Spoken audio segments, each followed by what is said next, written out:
성부와 성자와 성령의 이름으로 아멘.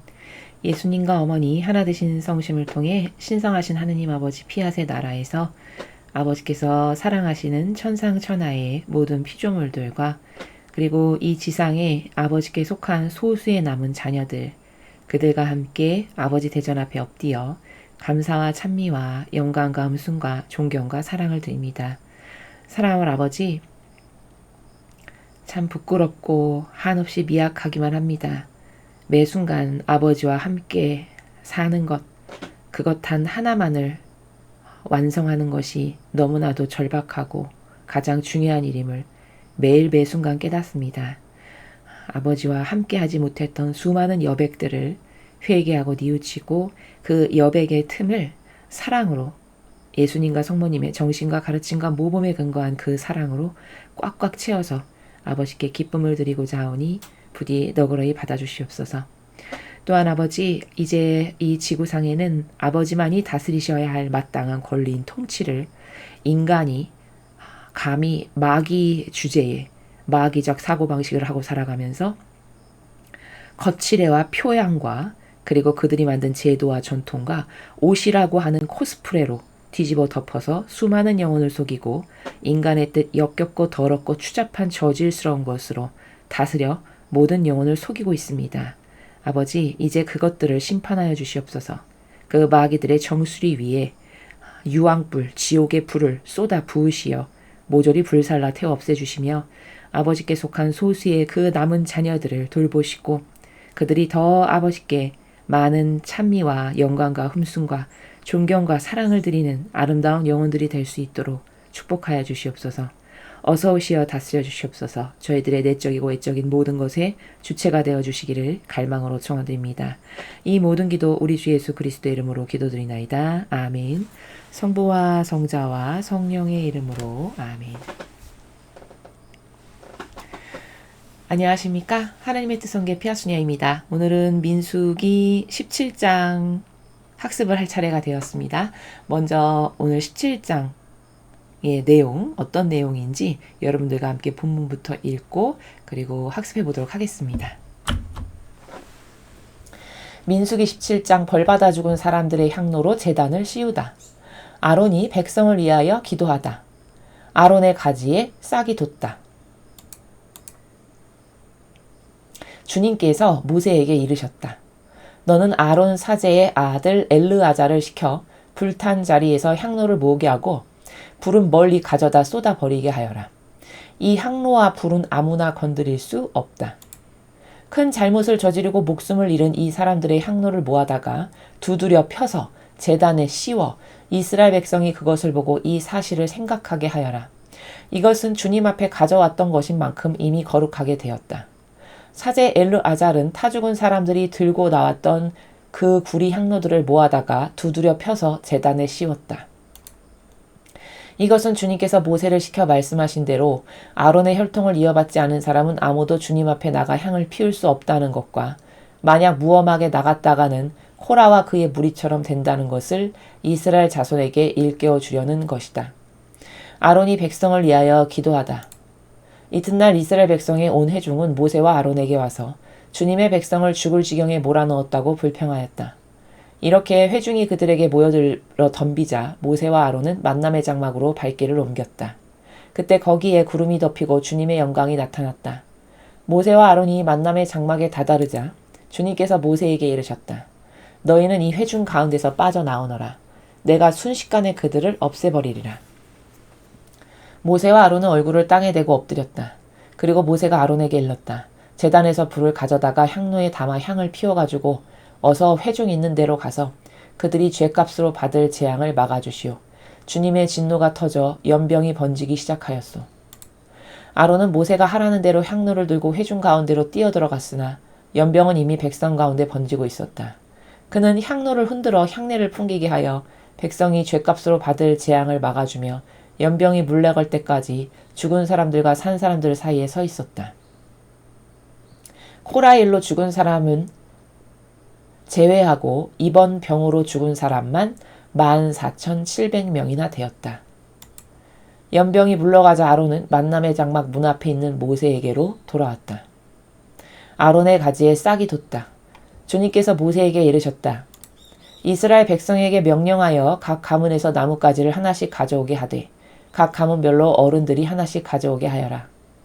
이렇게 가져온 12가지에 각기 자기 가문의 이름을 새기게 하되 레위 가문의 가지에는 아론의 이름을 새겨라. 각 가문마다 그 가문의 어른에게 나뭇가지가 하나씩 있어야 한다. 그것들을 내가 너를 만나는 만남의 장막 안 증거궤 앞에 놓아두어라. 내가 택한 사람의 가지에서 싹이 돋으리라. 이렇게 하면 이스라엘 백성이 다시는 너희를 향하여 불평하지 아니하리라. 모세가 이스라엘 백성에게 말을 전하자 각 가문별로 대표들이 나뭇가지를 하나씩 가져왔다.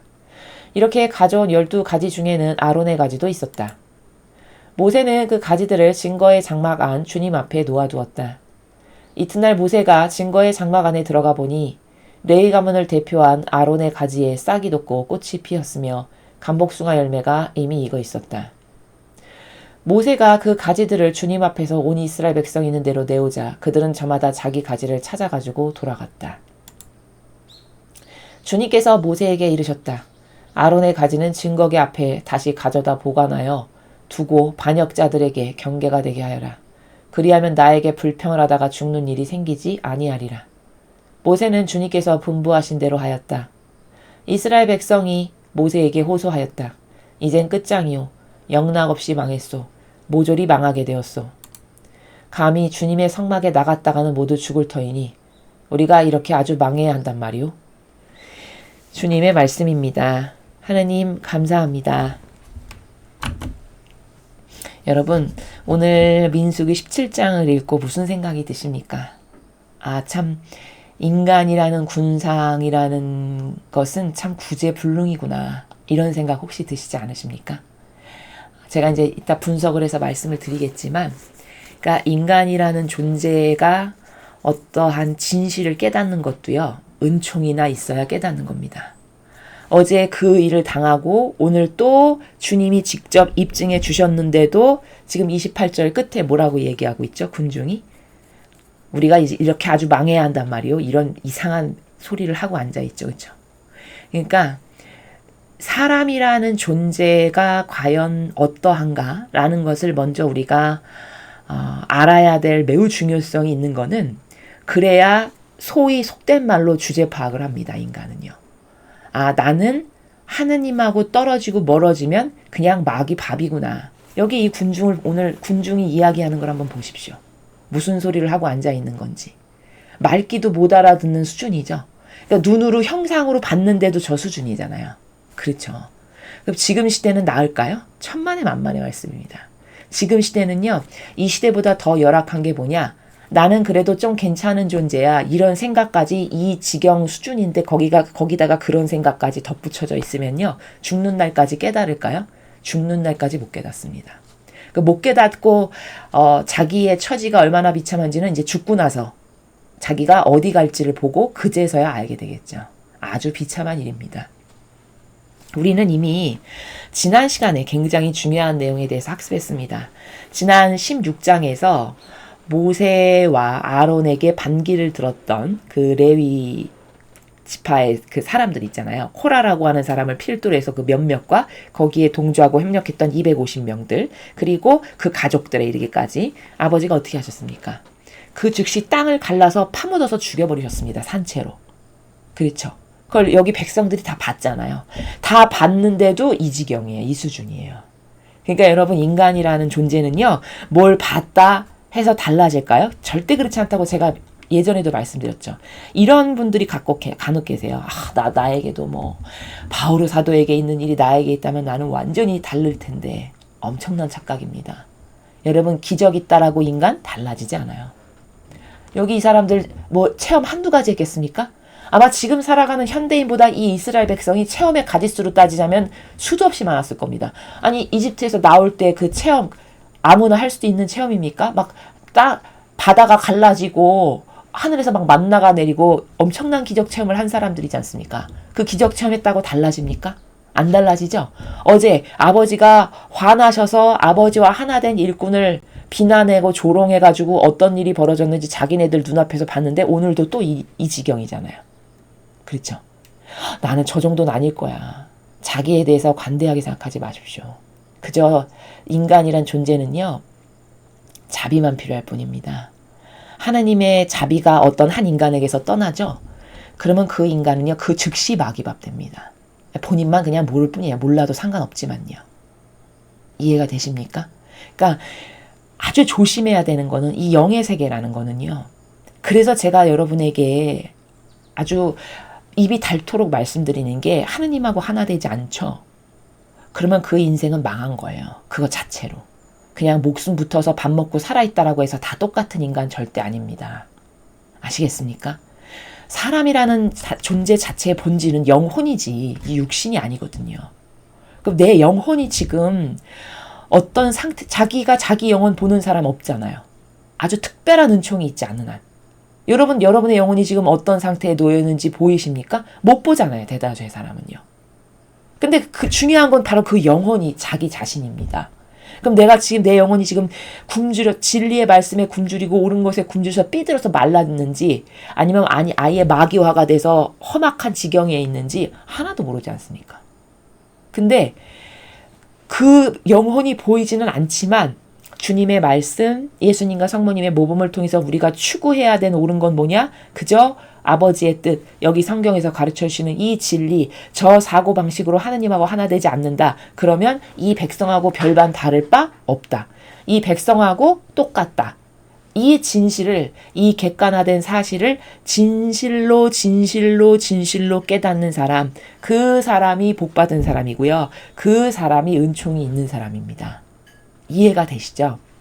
우리는 지난 시간에 이스라엘 백성, 그들 중에 아버지가 선택하신 일꾼인 모세와 아론을 대적하는 일을 했다가 그들을 하나님께서 어떻게 죽여 없애버리시는지를 보았죠. 그렇죠?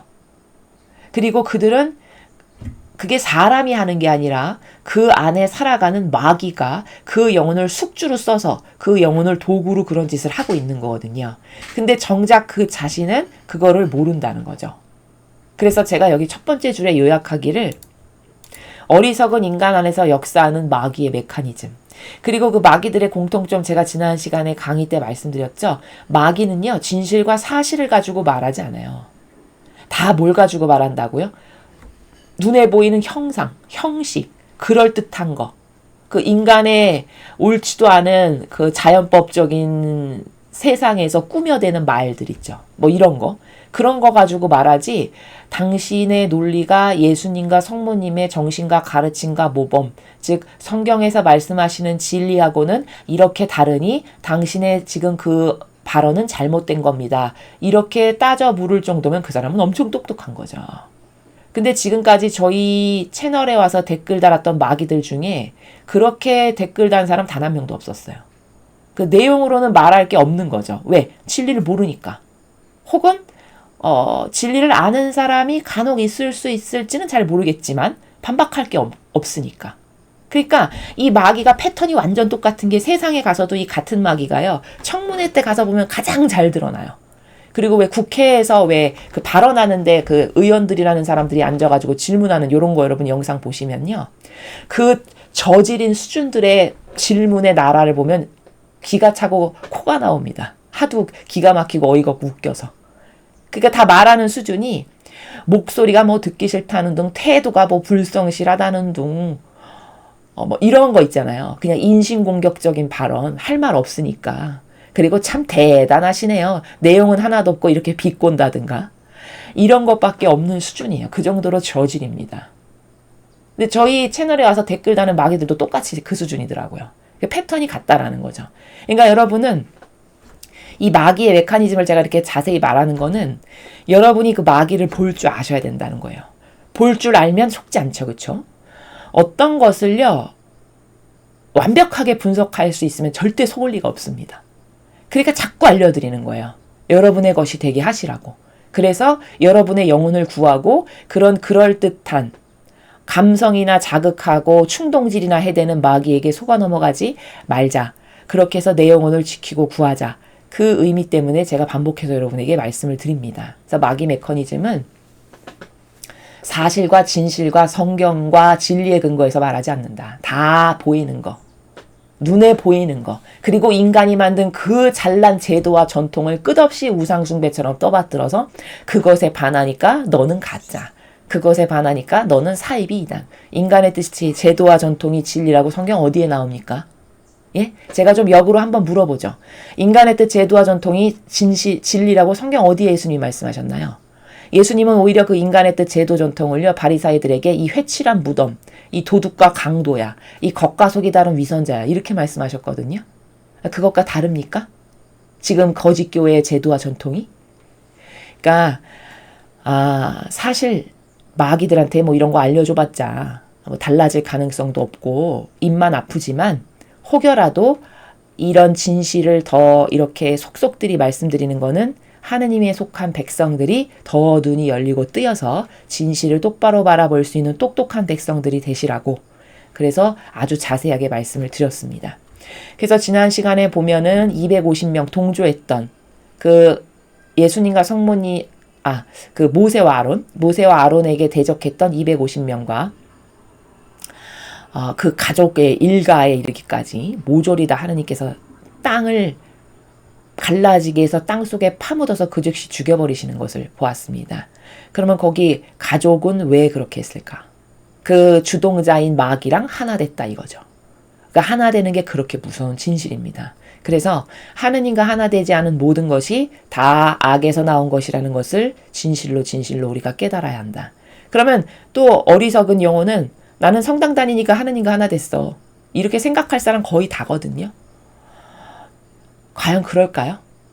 그럼 여러분, 바리사의 율법학자를 열심히 믿었던 이스라엘은 왜 망했습니까? 바리사 율법학자를 믿는 게 곧 하느님을 믿는 거라고 생각했겠죠.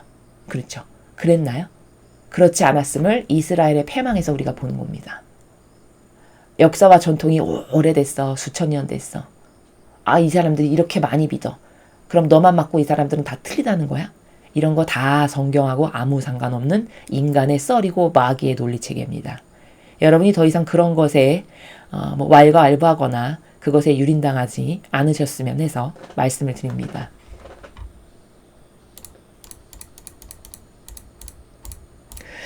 오늘도 지난 시간하고 좀 내용이 연결되는데요. 제목이, 첫 번째 파트의 제목이 벌받아 죽은 사람들의 향로로 제단을 씌우다예요.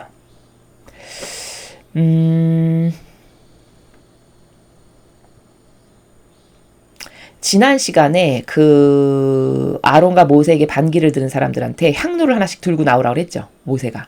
그래서 그들이 향로를 다 하나씩 들고 나왔습니다. 그들이 250명이었잖아요. 그렇죠? 바로 그 향로를 두고 하는 말씀입니다. 자, 그럼 도대체 그 향로를 들고 나와가지고 하느님이 친히 선택하신 일꾼에게 반기를 들었던 사람들을 다 죽여버리셨는데 그 향로로 지금 무엇을 하시는 건가 한번 보죠. 주님께서 모세에게 이르셨다. 너는 아론 사제의 아들 엘르아자를 시켜 불탄 자리에서 향로를 모으게 하고, 향로를 가지고 왔는데 그 불에 화염에 휩싸여서 그들을 다 죽여버리셨잖아요. 250명을. 그렇죠? 향로를 모으게 하고 불은 멀리 가져다 쏟아버리게 하여라. 이 향로와 불은 아무나 건드릴 수 없다. 자, 아버지가 말씀하셔서 가지고 나온 향로와 불마저도 아무나 건드려서는 안 된다는 겁니다. 그러니까 이거는 이런 2절을 보면은 뭘 알 수 있냐면 하느님은 무질서를 얼마나 나쁜 것으로 여기시는가라는 거예요. 지금 사제직을 아론과 그 아들들만 해라라고 설정이 딱 돼 있잖아요. 그게 질서예요. 아버지가 세우신. 근데 그 질서에서 벗어난 거잖아요. 이렇게 반기를 들고 거기 대적한다는 거. 그쵸? 그 질서에서 벗어난 무질서를 아버지는 어떻게 응징하시는가를 잘 봐야 된다는 거죠. 그리고 나서 아버지가 무엇을 설정하신 신적인 질서에 반하는 행위를 하는 것은 이 정도로 잘못되고 저주받을 일이구나 라는 것을 우리는 깨달아야 된다는 거죠. 그래서 향로와 불마저도 아무나 건드리면 안 되고 아버지가 친히 선택하고 설정하신 아론과 그 아들들만 만질 수 있다. 그게 질서니까 지금 그것을 가르치시는 겁니다.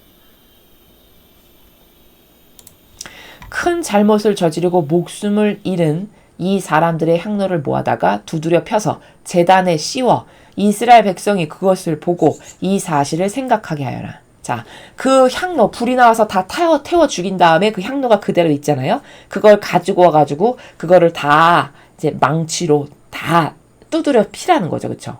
그렇게 해서 쫙쫙쫙쫙 펴가지고 어디다 갖다 놓으라고요? 제단에다 씌우라고 하셨어요.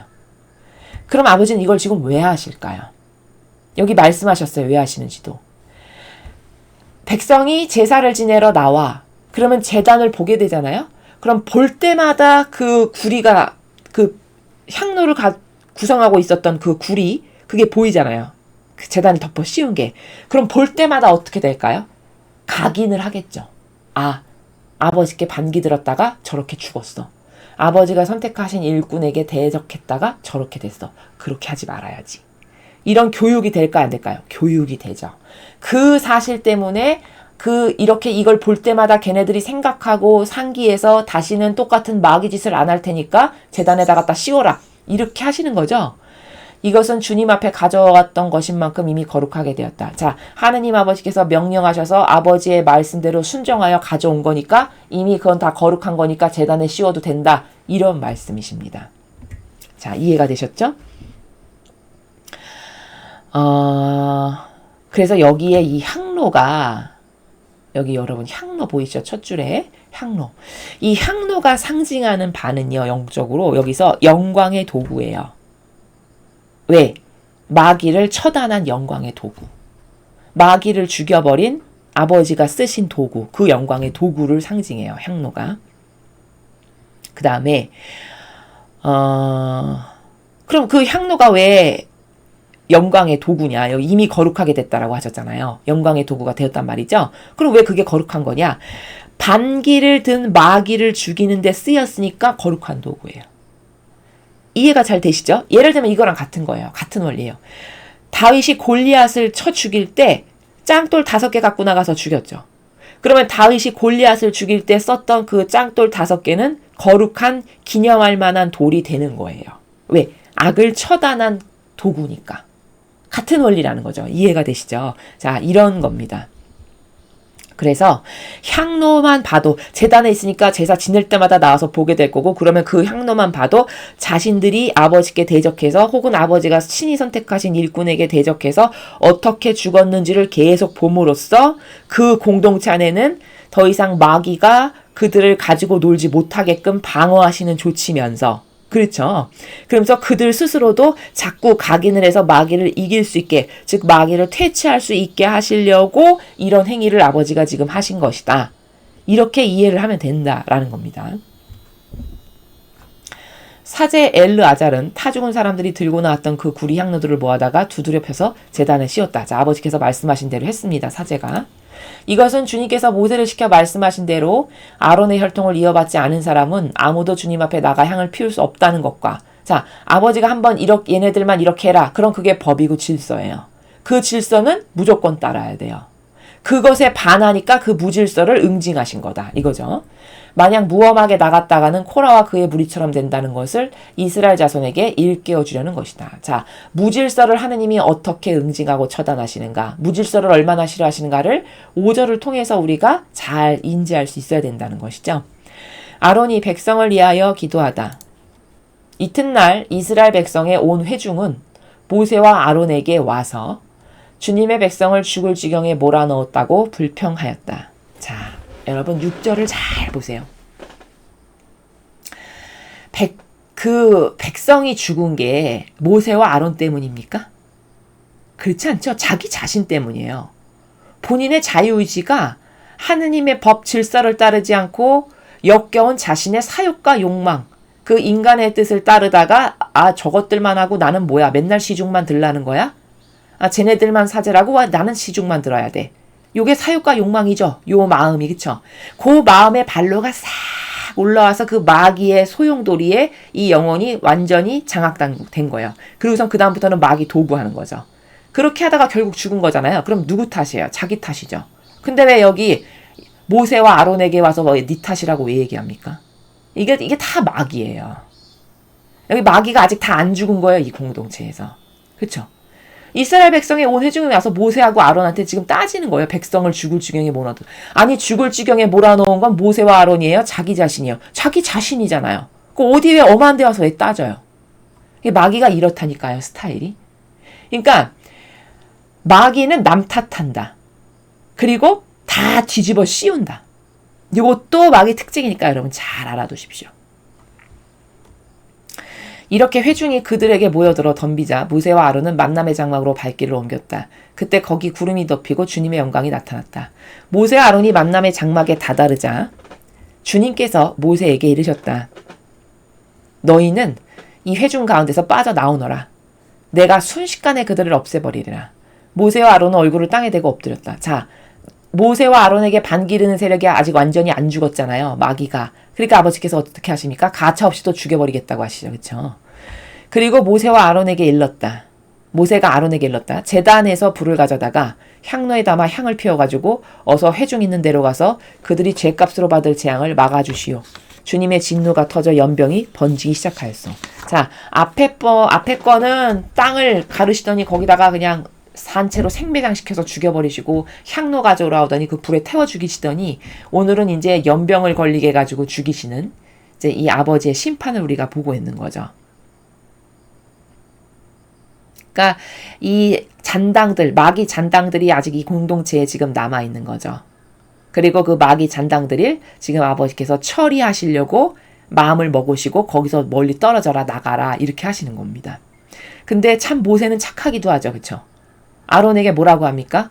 다 연병 걸려서 지금 죽게 생겼으니까 이미 번지기 시작했으니까 어서 그 거룩한 불 아까 아버지의 영광의 상징이라고 그랬죠. 향로가. 그러니까 그 향로에다가 불을 담아가지고 와서 거기 사이에다가 향로로 그 마귀가 더 이상 번져나가지 못하게끔 아론이 사제직이니까 어서 가서 그것을 하시오. 라고 지금 모세가 당부를 하는 거죠. 그러니까 이런 걸 보면요. 누구랑 하나 됐는가가 저렇게 중요한 겁니다. 마귀랑 하나 되죠? 반드시 저렇게 종말을 맞이할 겁니다.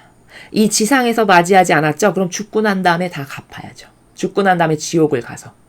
맞습니까? 그러니까 그러면 여러분에게 중요한 테마는 뭐예요? 분별을 할 수 있어야죠. 어떤 게 마귀인가? 어떤 게 선의 세력인가? 분별의 기준이 요즘 세상 사람들의 분별의 기준은 다 겉에 드러나는 거예요. 형식, 제도, 그럴듯한 거, 있어 보이는 거, 오래된 거, 수천 년 된 거, 인간이 만든 제도 전통으로 너는 돼, 안 돼 하면 그것이 진짜라고 생각하는 이 수준이죠. 그 수준으로 분별을 하니까 맨날 마귀의 놀잇감이나 하겠죠. 그렇죠?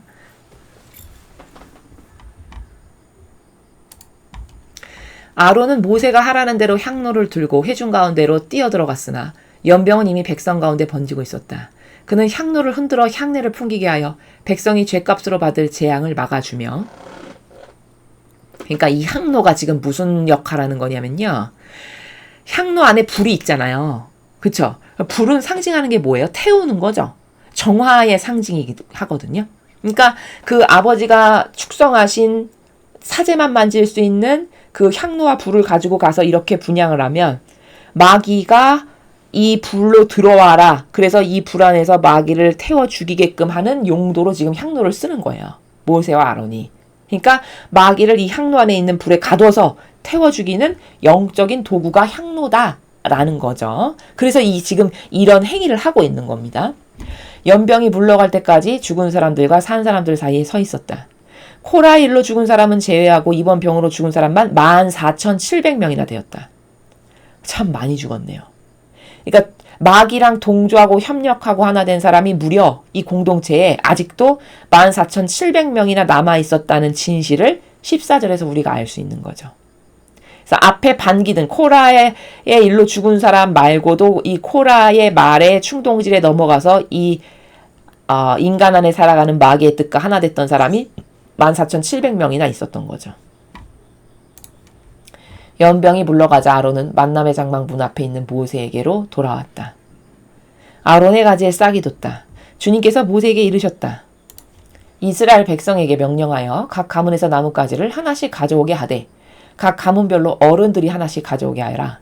이렇게 가져온 12가지에 각기 자기 가문의 이름을 새기게 하되 레위 가문의 가지에는 아론의 이름을 새겨라. 각 가문마다 그 가문의 어른에게 나뭇가지가 하나씩 있어야 한다. 자, 나뭇가지 12개, 12지파니까 12개를 가져오라고 그래가지고 각 지파의 대표자 이름을 거기다 쓰는 거예요. 그렇게 해가지고 레위 가문은 사제직을 현재 맡고 있는 아론, 그게 대표니까 아론의 이름을 써라. 이렇게 하시는 거죠. 그것들을 내가 너를 만나는 만남의 장막 안 증거궤 앞에 놓아두어라. 내가 택한 사람의 가지에서 싹이 돋으리라. 이렇게 하면 이스라엘 백성이 다시는 너희를 향하여 불평하지 아니하리라. 아직 마귀 잔당이 다 안 죽은 걸 아버지가 어련히 잘 아시겠어요. 그러니까 그 공동체 안에 이미 들불처럼 번져가지고 마귀로 다 어느 정도 지금 접목이 된 상태잖아요. 그것들을 처리하시는 아버지의 방법을 보니까 진실을 볼 수 있게끔 나뭇가지를 다 하나씩 꺾어와서 그거를 증거기 앞에 갖다 놓는데 내가 선택한 사람 가지에서만 꽃이 피게 할 거다. 그걸 보고 다시는 너희들한테 반기를 드는 일을 안 하게 될 거다. 지금 이 말씀이죠. 그렇죠? 모세가 이스라엘 백성에게 말을 전하자 각 가문별로 대표들이 나뭇가지를 하나씩 가져왔다. 이렇게 가져온 12가지 중에는 아론의 가지도 있었다. 모세는 그 가지들을 증거의 장막 안 주님 앞에 놓아두었다. 이튿날 모세가 증거 장막 안에 들어가 보니 레위 가문을 대표한 아론의 가지에 싹이 돋고 꽃이 피었으며 감복숭아 열매가 이미 익어 있었다. 자, 여러분, 땅에 뿌리를 내지도 않은 가지에서 싹이 돋고 꽃이 피는 것도 모자라서 열매가 맺힌다면 이건 사람이 할 수 있는 일인가요? 사람이 할 수 없는 일이죠. 그렇죠? 인간의 어떤 그 대단하다고 하는 인간의 논리체계, 과학, 뭘로도 불가능한 거죠. 이건 하느님만 하실 수 있는 일이잖아요. 그러니까 증거가 되게 하시는 거 봐라. 자, 이런 초자연적인 일이 인간이 절대 할 수 없는 이런 일이 너희들 눈앞에서 이렇게 일어났지. 근데 그 초자연적인 일은 내가 했다라는 증거지. 그럼 내가 누굴 선택했니? 자, 봐라. 지금 이렇게 하시는 거죠. 그래서 그 마귀들의 입을 막아버리려고 공동체에 다시는 마귀가 들끓지 못하게 하시는 아버지의 그 방법을 지금 우리가 보고 있는 거죠. 모세가 그 가지들을 주님 앞에서 온 이스라엘 백성이 있는 대로 내오자 그들은 저마다 자기 가지를 찾아가지고 돌아갔다. 주님께서 모세에게 이르셨다. 아론의 가지는 증거기 앞에 다시 가져다 보관하여 두고 반역자들에게 경계가 되게 하여라. 그리하면 나에게 불평을 하다가 죽는 일이 생기지 아니하리라. 자, 여기서 중요한 핵심이 되는 키포인트 단어가 뭐냐? 나에게 불평을 하다가라고 하셨어요. 그럼 이게 무슨 원리냐? 하느님이 선택하셨잖아요. 근데 거기다가 반기 들죠? 그럼 하느님께 대지고 덤비고 반역하는 거라고 아버지는 생각하신다는 거예요. 그러니까 나에게 불평을 하다가라고 말씀하시죠. 아니, 하느님께 불평한 게 아니라 모세하고 아론에게 불평했잖아요. 형상적으로 봤을 때 그렇죠, 여러분. 근데 그 모세와 아론에게 가서 따지고 덤비고 왜 너만 해야 되냐, 나도 해야 된다, 뭐 이렇게 한 거잖아요. 소위 저급하게 표현하면. 그랬던 것을 아버지는 어떻게 여기시냐. 나에게 불평한 거다라고 여기 아예 밝히십니다. 그러니까 하나 되는 게 이렇게 중요하다니까요. 아버지가 친히 뽑으셨고 아버지랑 하나 됐다라고 보는 두 일꾼에게 가서 대적하니까 아 그래? 네가 감히 내가 뽑았는데 거기다 대고 대적을 한단 말이지? 너는 나에게 대적한 거고 나에게 반기를 든 거고 나에게 불평불만한 거야. 이러고 다 죽여버리시는 겁니다. 그러니까 하나 되는 게 이렇게 중요한 거죠. 모세는 주님께서 분부하신 대로 하였다. 이스라엘 백성이 모세에게 호소하였다. 이젠 끝장이요. 영락없이 망했소. 모조리 망하게 되었소. 여러분 잘 보십시오. 27절 보셨죠? 그 다음 28절. 감히 주님의 성막에 나갔다간 모두 죽을 터이니 우리가 이렇게 아주 망해야 한단 말이요. 자, 27절, 28절의 논리책이 어떠세요? 어떤 게 느껴지십니까? 어떤 걸 분석 가능한가요? 27절과 28절을 발언하는 이 군중은 마귀예요. 왜냐?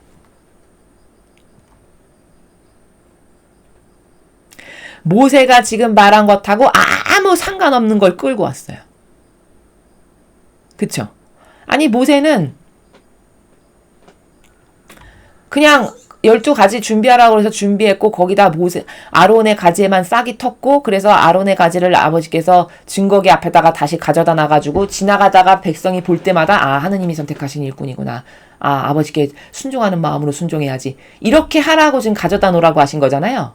근데 갑자기 뜬금없이 이제 영락없이 망했어. 모조리 망하게 됐어. 아니 이거 무슨 아무 관련 없는 말을 지금 하고 있죠. 그쵸? 근데 이들이 왜 이렇게 영락없이 망했다라고 주장하는 거는 뭐냐면요. 감히 주님의 성막에 나갔다간 모두 죽을 터이니 우리가 이렇게 아주 망해야 한단 말이요. 아니 성막에 사제만 나가면 되잖아요. 그게 질서잖아요. 근데 본인들이 못 나가는 게 이렇게 망했다라고 말할 만큼이에요. 그러니까 이게 뭐냐면 아론과 그 아들들인 사제 너네들만 하고 우리는 이제 아예 아무것도 못하게 네가 다 막아놨구나. 이래가지고 살겠니? 이런 말이에요. 28절을 저급하게 표현하면. 자연법에 살아가는 인간이 알아듣기 쉽게 풀면요. 감히 주님의 성막에 나갔다간 모두 죽을 터이니 우리가 이렇게 아주 망해야 한단 말이요. 아니 안 나가면 되잖아요. 성막에 나가라고 허락된 사제만 나가면 될 거 아니에요. 근데 그 질서에 순종하긴 싫어. 그리고 한다는 말이 기껏 뭐예요? 우리가 이렇게 아주 망해야 한단 말이요. 성막에 우리도 나가고 싶은데 우린 이제 못 나갈 거니까. 왜? 저렇게 성막에 나갔다가는 주님의 일꾼은 존중 안 했다가는 저렇게 죽었고 너가 하느님께로부터 이렇게 대적한단 말이지 라는 표징을 지금 다 갖다 놨잖아요. 그러니까 함부로 나가기는 좀 그렇죠. 왜냐면 눈에 보이니까 가까이 다가가면. 그러니까 이런 말을 하는 거예요. 함부로 나가기는 그런데 자기도 그 급에 끼지 못하는 불만이 욕구 불만이 내면에 있으니까 아주 이제는 아예 못 나가게 하는군. 아주 우리가 못 나가고 이렇게 망해서 이렇게 구구려 받고 소위 속된 말로 구구려 받고 너네만 다 해야 된다라는 말이지 이게 망한 거지 뭐야. 요런 말입니다. 마귀가 그걸 지금 요렇게 말하는 거예요. 이해가 잘 되시죠? 그러니까 이제 다 끝났네. 나는 더 이상 아무것도 못하겠네. 요 말이에요. 28절의 말이에요. 요 뉘앙스를 여러분 이해하시나요? 마귀가 이런 거예요. 마귀라는 건 이런 겁니다. 근데 그것이 겉으로는 인간의 형상을 하고 그 인간 안에서 인간이 말하니까 저 사람이 나빠 그냥 이렇게 형상적으로만 보이는 건데요. 영의 세계에서는 그 사람이 참 불행한 게 뭐냐면 그 사람이 마귀 숙주가 되고 도구가 된 거예요. 입은 그 영혼이 그 사람이 벌리지만 그 인간 안에서 마귀가 이미 꿰차고 앉아서 마귀가 말하는 거예요. 이해되십니까? 메커니즘? 요렇게 보아야 영적인 것으로 보았을 때 그 질서가 맞아요. 그래서 왜 예수님이 뭐 죄는 미워해도 사람은 미워하지 말라. 그게 무슨 뜻이냐면은 그 영혼이 지금 마귀에게 속고 있어서 그렇지 그 마귀를 저주해야지 그 영혼은 그냥 단순히 활용당하는 거다. 이런 말씀을 그렇게 하시는 거거든요. 이해가 좀 되시죠? 신적 질서를 제가 지금 말씀드리는 겁니다. 자, 이러한 수준인 이러한 이스라엘 백성의 수준인 그리고 마귀가 한번 공동체로 휩쓸고 지나가니까 타격이 이렇게 오래 가죠. 그렇죠? 이럴 걸 아시니까 하느님이 뭐만 발생하면 진영에서 분리시켜라. 여기서 퇴출시켜서 저 밖에 나가서 살게 해라. 그렇게 하시는 거예요. 한번 마귀가 휩쓸고 지나가죠. 그럼 제가 말씀드리죠. 누누이 영의 세계는 0.1초 만에 감염된다고. 보는 즉시 마귀가 들어오는 세계라고 여러분 이제 아시죠? 그런데 그런 발언을 하고 이런 행위까지 했으니 여기 마귀가 얼마나 공동체에 아주 뒤범벅이 됐겠어요. 접목 자체가 됐겠죠. 그러니까 이렇게 오래 가잖아요. 계속 나오죠, 마귀가. 깔끔하게 처리가 안 되고. 이해가 되십니까? 이런 거예요. 영의 세계 마귀라는 거는요. 그래서 어떤 공동체, 어떤 소공동체, 나라, 국가도 마찬가지고요. 종교도 마찬가지고요. 마귀라는 게 분별이 끝났어. 그러면 완전히 분리시켜야 돼요. 그래야 남은 영혼들을 살리고 구하는 거예요. 남은 하느님의 백성을 살리고 구하려면 그 마귀를 거기서 뽑아내고 속아내서 분리시키지 않으면 죽여버리건 분리를 시키건 아무튼 간에 선의 세력의 영향력을 못 끼치게끔 차단하지 않으면 이렇게 다 덮어버린다는 걸 우리가 오늘 이 17장을 통해서 또 배울 수가 있는 거죠. 이해되십니까? 자, 이런 거다. 마귀의 메커니즘과 시스템은 이런 거다라는 걸 아셔야 됩니다. 내용이 어려운 거는 사실 없었어요, 오늘. 근데 어제 내용하고 연계된 좀 내용들이어서 연결선상에서 말씀을 드렸습니다. 오늘 이 17장에서 배워야 될 중요한 건 무질서가 얼마나 나쁜 거냐. 자, 그런데 여기서 중요한 핵심이 되는 또 기준이 뭐냐. 단 아버지께서 이렇게 개입하시고 보호하시는 건 누구에게만 해당한다? 하느님께 속한 진짜 일꾼에게만 해당한다. 하느님께 속하지 않은 그러나 타를 하느님의 일꾼인 것처럼 그럴듯한 수도복을 입고 거룩해 보이는 삼중간의 모자를 쓰고 큰 지팡이를 들고 걸음을 천천히 걷고 말도 천천히 하고 십자가도 천천히 긋고 이런 게 다 뭐냐? 인간을 속이는 마귀의 코스프레거든요. 이제 그런 거를 보고 저게 진짜야 이렇게 어리석은 영혼들이 생각하는 건데 그런 영혼들에게도 이 하느님의 보호가 해당하는 거 아니에요. 이건 누구에게만 해당하는 거다? 아버지의 뜻, 신적인 질서에 하나 되어 예수님과 성모님의 정신과 가르침과 모범만을 전하며 그 모범과 정신세계로 살려고 노력하는 의지가 확고부동한 참된 주님의 일꾼일 경우에만 아버지는 이렇게 보호하시고 지키신다는 거예요. 그런데 그렇지 않은데 이렇게 하나 됐다. 하느님께 속한 진정한 일꾼이 아니라 속이는 마귀 세력이다.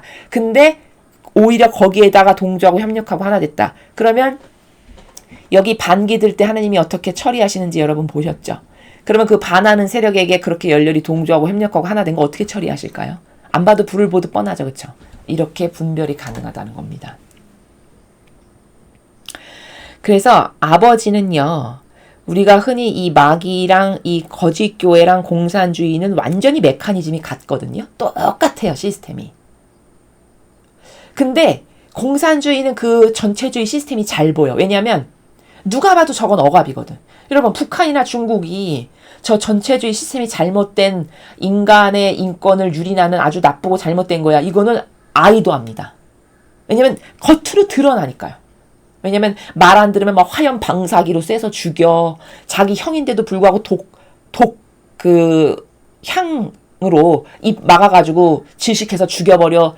이런 게 만천하에 드러나잖아요. 그러니까 누가 봐도 야, 저 전체주의 시스템은 진짜 마귀야. 저건 사탄의 세력이야. 이렇게 알기 쉽지만 종교를 가지고 전체주의를 하는 걸 알 수 있을까요, 사람이?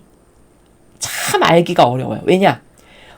폭력과 억압이 들어가면 드러나기 때문에 사람이 깨닫기가 쉬운데 여기는 착한 표양으로 다 덮어버리거든요. 그 시스템을. 착한 게 아니라 착해 보이는 표양. 그러니까 그럴듯한 옷, 그럴듯한 직분, 높은 직함, 오래됐네 하는 자기네가 미는 그 권위, 인간적 권위 말이죠. 이런 거. 거룩해 보이는 있어 보이는 삼중간의 모자, 큰 지팡이, 천천히 걸어다니면서 시중 드는 사람이 양옆에서 시중을 들고 이런 아우라, 이런 형식, 겉으로 보이는 이런 치장, 그런 걸 보고 사람은 다 거룩하다 이렇게 생각하거든요. 그러니까 그 전체주의 시스템은 눈에 안 보이는 거예요. 이해가 되시죠? 근데 똑같이 전체주의예요. 이해가 잘 되십니까? 단지 세상의 정치 시스템의 전체주의는 그게 폭력과 억압으로 사람을 죽이고 막 인권을 누가 봐도 심할 만큼 유린하고 모욕을 하고 이렇게 하니까 드러나서지 이것은 드러나지 않는 가운데 영혼을 말살하는 시스템이니까 더 악독하다라는 거예요.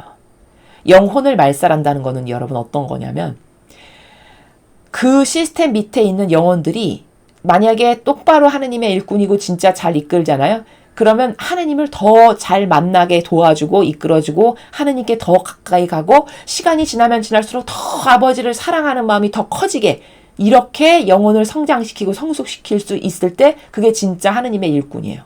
근데 여러분 신앙생활 해보셨겠지만 거짓교회에서 오히려 처음에 초반에 영세 받았을 때가 더 반짝반짝해요. 더 가슴에 기쁨이 충만하고 막 은총이 많고 10년 지나고 20년 지나고 50년 지나잖아요. 그러면은 구태만 가득히 껴가지고요.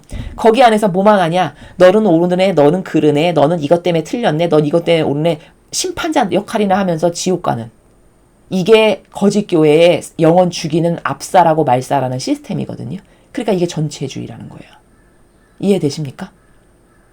그리고는 내 말 안 들으면 너는 불순종. 이게 전체주의지 뭡니까? 그쵸? 순종도 여러분 아버지 뜻에 순종해야지 마귀 뜻에 순종하면 그게 맞습니까? 안 맞는 겁니다. 잘 이해하셔야 돼요. 아버지 뜻에 순종하는 건 지극히 당연한 거예요. 그쵸? 근데 하느님의 뜻이 아니라 저건 마귀 세력이야. 근데 순종이란 이름으로 강요해. 이게 전체주의라는 거예요. 그래서 억압하고 짓눌러. 이게 전체주의지 뭡니까? 근데 드러나지 않으니까 사람 아무도 몰라. 얼마나 교묘합니까?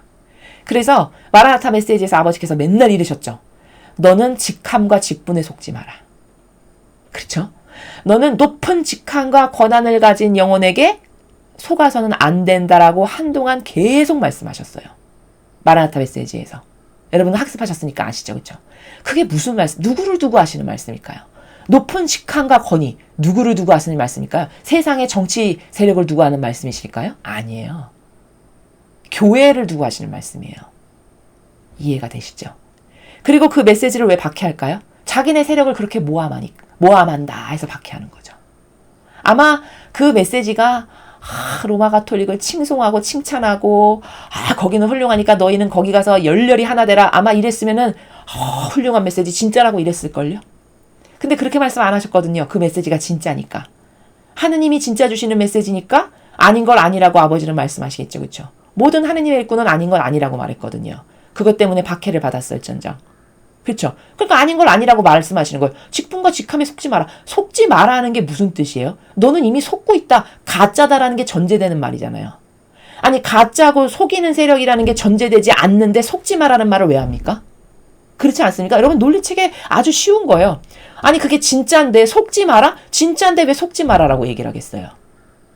속지 마라는 건 높은 직함과 권한에 속지 마라는 건 그게 속이는 세력이다라는 전제고 너는 이미 속고 있다라는 전제예요. 그러니까 속지 마라라고 말씀을 하시는 거죠. 앞뒤가 맞는 거잖아요. 그래서 여러분 보이는 것 치고 눈에 드러나는 것 치고 인간을 속이지 않는 것이 자연법에서 단 하나도 없습니다. 여러분 보이는 것을 믿었다가는 이렇게 영적으로 열악한 마지막 시대는 영혼이 패망하기 십삼입니다. 보이는 것에 속지 마십시오. 보이는 것 치고 진실이 있지 않아요. 여러분 진리가 보였습니까? 예수님이 가지고 계신 어떤 진실성이 눈에 드러나고 보이는 거였습니까? 다 내면의 본질적인 차원의 나라의 것들이었습니다. 그러니까 은총 있는 사람만 알아본 거예요. 하느님의 특별하신 은총으로 그것을 볼 수 있는 허락된 영혼들에게만 그것이 보였던 겁니다. 그래서 우리도 지금 똑같은 영적인 환경이니까 눈에 보이는 것을 믿고 따른다? 그것보다 더 멍청한 건 없어요. 이 마지막 시대는 특히 더해요. 과거에는 마귀가 이 정도로 드세게 날뛰지 않았으니까 그렇게 살아도 큰 영혼에게 해익이 없었다면 지금은요. 그렇게 살았다가는요. 그냥 패망하는 지름길로 가는 겁니다. 그래서 이런 것에 대한 객관화를 내 영혼이 잘 할 수 있을 때 그럴 때 악으로부터 보호되고 진짜 하느님을 똑바로 이해할 수 있고 하느님을 올바로 믿을 수 있고 올바로 하느님과 하나 될 수 있다. 그렇게 해서 이 소수의 남은 자녀들이라고 늘 마라나타 메시지에서 아버지께서 말씀하셨는데 왜 소수라고 하셨을까요? 생각해 보십시오. 그 다수의 저 거짓 교회에 속해 있는 영혼들은 아니라는 뜻이에요. 냉정히 말하면요. 거기 왜 소수라는 형용사를 붙이셨겠습니까? 그러면 아니 그 거짓 교회에 그렇게 열심히 신앙생활하는 사람 그 다수는 아니라는 말이잖아요. 이해되십니까? 이런 거 다 뉘앙스로 알아들어야 되는 거거든요. 소수의 남은 자녀들, 그 아버지가 주시는 말씀, 메시지, 이 성경, 그리고 예수님과 성모님께서 친히 보여주시는 가르침과 정신과 모범, 그것만이 옳은 거니까 나는 그것만을 믿고 따라야 돼라고 하는 그 소수의 남은 자녀들, 그들만이 하느님의 백성입니다. 잘 인지하시고 여러분이 이런 어떤 영의 세계를 분별하는데 그리고 아버지를 올바르게 깨닫고 올바른 사랑을 드리는 데 있어서 어떤 장애가 있어서는 안 돼요. 사고방식 안에 장애물이 있으면 영적으로 진보하기가 어렵거든요. 뒤틀린 것이 있어서 이해가 안 되고 깨닫기가 어렵다. 그럼 영적 진보에 그게 장애가 됩니다.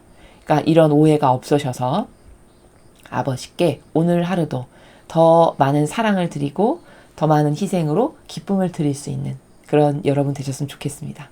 이상으로 민수기 17장 해설 강의를 마치겠습니다. 감사합니다.